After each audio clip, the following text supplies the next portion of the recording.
વડોદરાના એક આરોગ્ય કર્મીની અનોખી સેવા સામે આવી છે। 30,000 જેટલા મૃતદેહો પર તેમણે શલ્યકામ કર્યું છે।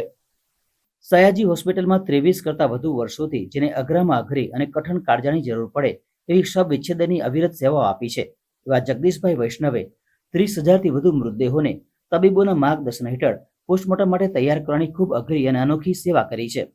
વર્ષ 2001થી 2023 સુધીમાં સયાજી હોસ્પિટલના આ વિભાગમાં 44,000થી વધુ પોસ્ટમોર્ટમ થયા છે અને મોતના ડરને અભરાઈ પર ચડાવીને આ કામ કરનારા જગદીશભાઈ અને તેમના સાથીદારો અને આ વિભાગના તબીબોની સેવાઓ સલામને પાત્ર તો છે જ। જગદીશભાઈ આટલેથી અટક્યા નથી।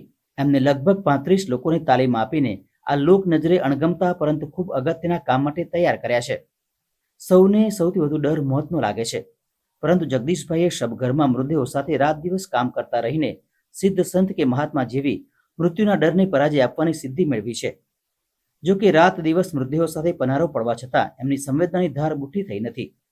જગદીશભાઈને આજે તેમના કામનો કોઈ વસવસો નથી, બલકે સેવાનું કાર્ય કર્યાનું ગૌરવ છે।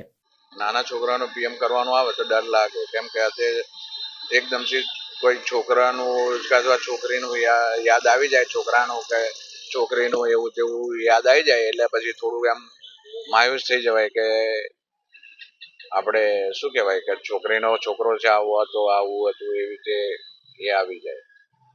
ક્યારે ડર લાગ્યો? હા, એટલે આ રીતના કઈક આજે પોતાના સંબંધીનું હોય એ રીતના હોય તો થોડોક એમ ડર લાગે।